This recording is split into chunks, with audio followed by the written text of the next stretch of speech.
Now, this issue about the former President Muhammadu Buhari's death, a death which unfortunately, brought so much mourning, and of course, so many reactions have actually trailed his death.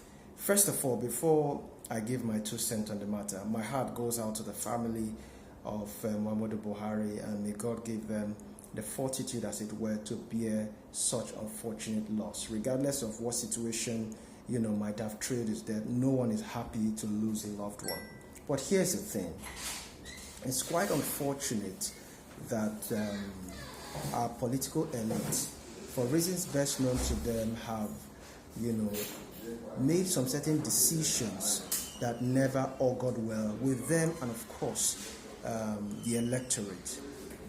I say this from a heart of love because, for the most part, the current political elite, and of course the ones we have had so far, have embodied this monumental shame and disgrace as political leaders, and they tend to carry it, as it were, as a badge of honor. We had one time a sitting president, in the person of Umaru Musa Yar'Adua, who died on May 5th, 2010.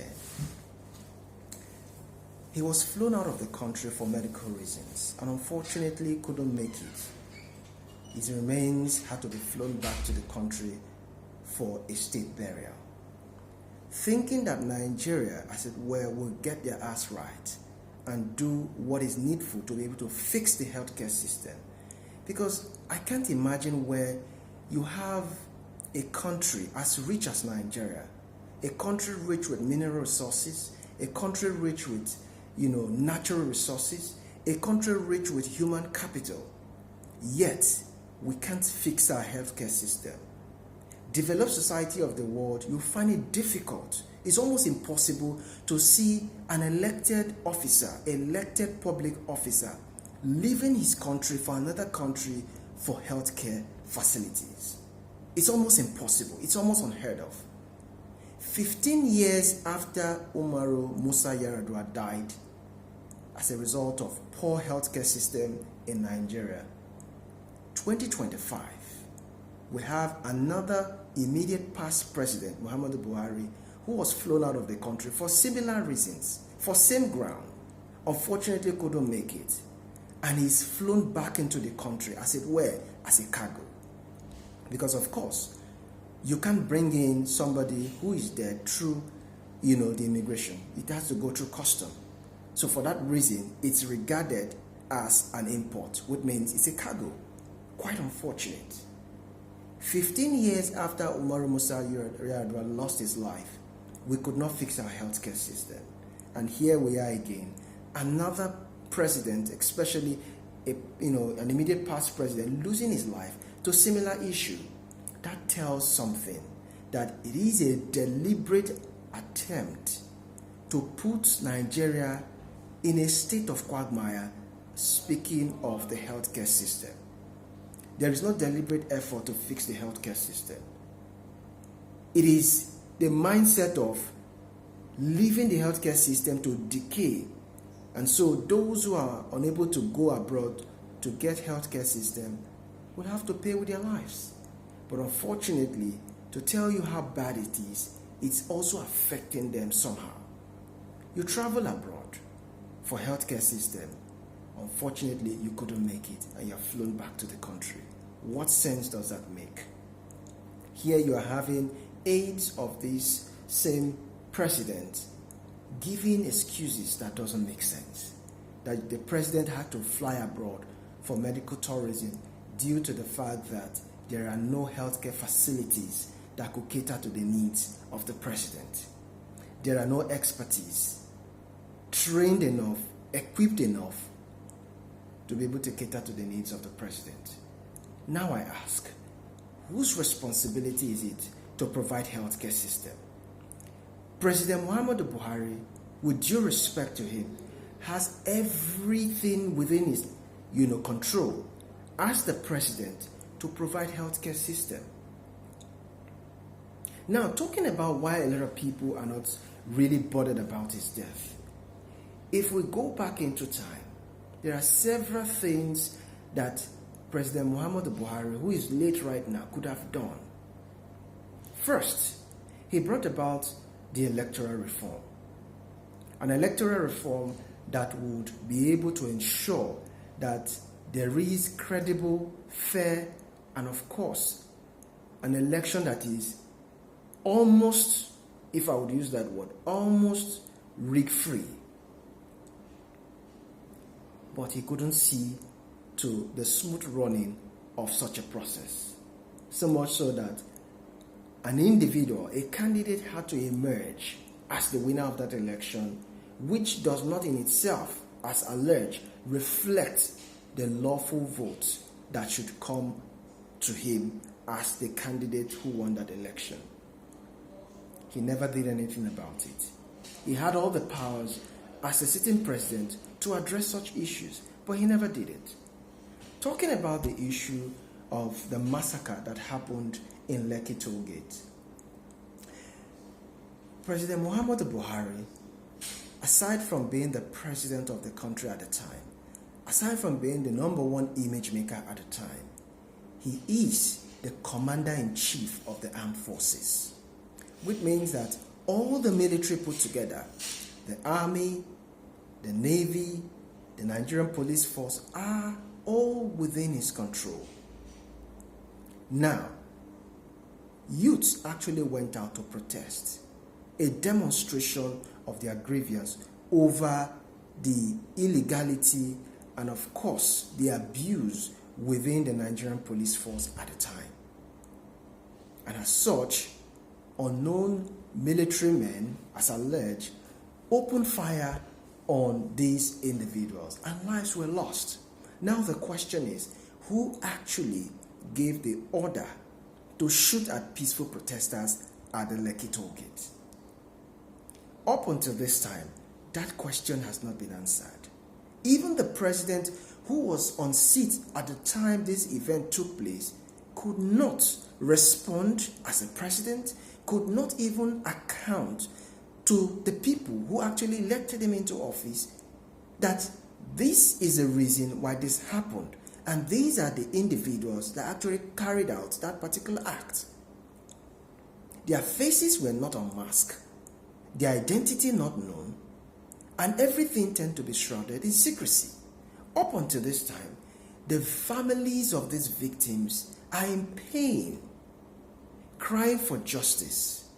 Of course, as they say, justice in Nigeria right about now is an expensive commodity, only available to the rich. So up until this time, no one could say who actually gave the order to shoot at peaceful protesters. No one has been able to account for the individuals who carried out this act. Their faces unknown, identities unknown.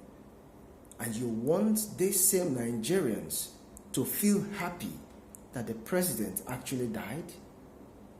It will only take a miracle for that to happen.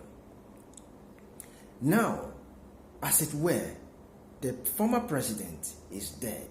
And of course, by now, he has been buried. The question is, what happens to the sitting president and other president that will come thereafter? What efforts are being put in place? Pragmatic efforts as we speak to fix the healthcare system. The former president, Muhammadu Buhari, whose wife once alluded to the fact that the presidential clinic was well equipped, and as such, there was no reason for any president to fly out of the country for medical tourism.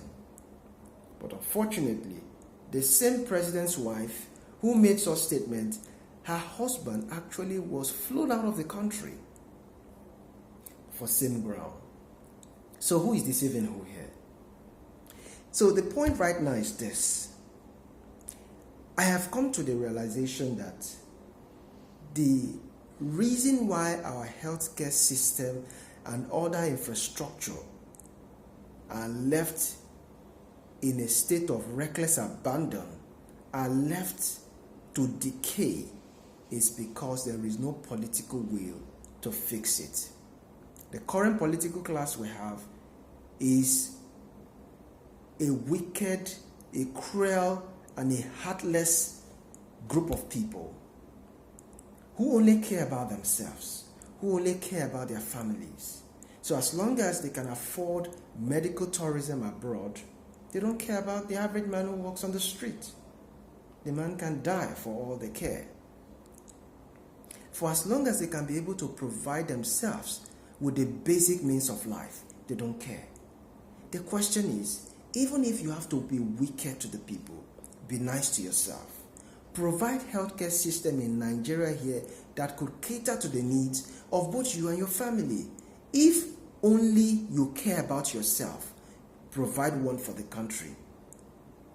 If only you care about yourself, provide one for the country. At the end of the day, you would have yourself treated here so that you don't have to be flown abroad. But unfortunately, we will not see that coming. And the people themselves are not even bothered. It's a situation of, if you can cater to yourself, do. Because everyone right about now is a local government of his own. But notwithstanding, here is what a guest who happened to be on my program, my breakfast show, has to say as regards the issue of the deliberate attempt to allow infrastructure as healthcare to decay without being looked into. And let me hear what your reaction would be in the comment section. I'll see you in my next video. Daura, what's your take as regards medical tourism, which of course a lot of people see as capital flight and eventually leads to the depreciation of our naira? I think it's a shame. I don't see the German president going to the US. Neither do I see the Singaporean, I don't know if he's prime minister or whatever, going to the UK for whatever reason. I expect, it's an indictment. I've been talking, I gave an example here earlier about a deliberate effort by a former head of state to bring world-class facilities down here. What Garba Shehu said is just, he ought not to have opened his mouth to say that. And Femi Adesina was even worse. He said if not for his going to the UK, he would have been dead a long time ago. You know, and I wonder, so those of us who can't go to the UK, or those people who can't travel at will, or who may not have visas readily available to go, should just die. And then when you think about what the cost is, now these guys don't fly economy. You're talking business class, anywhere from 7 to 10 million. Business class or first class. You know, the least you can spend to go to the UK at that, 5 to 7 million at least, if you even booked well in advance. You understand what I'm saying? That's you just drop that first of all, just for the trip, Then how much are you going to spend? Then you're not spending naira, all of that money, even half of that. If you had a hospital here that you are paying that money, the doctors will go over and above the call of duty. I don't want to mention, because it's a commercial station here, private station. I don't want to mention names of some of the hospitals you have here.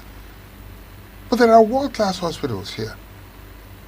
They charge premium money. If you don't want to go with the ordinary people, then why don't you come here? So the idea, some might argue and say they have their medical history. That can be transferred. You cannot, it's an indictment on us as a country, on our medical system.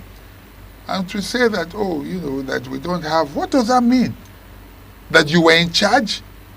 You could budget, you could make you could give us those facilities and you didn't give us? And you are opening your mouth to say, okay, I can't do it because we don't have, that's why I'm traveling out. And you are in a position to make it possible.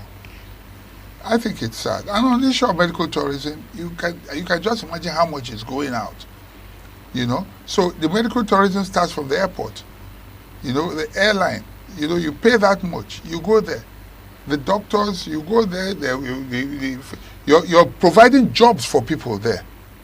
Okay? The pharmaceutical companies there, the drugs that they make there, everything, the nurses, you are providing employment for them. Our doctors could have been better paid. So if half the people who travel abroad were to operate here in Nigeria,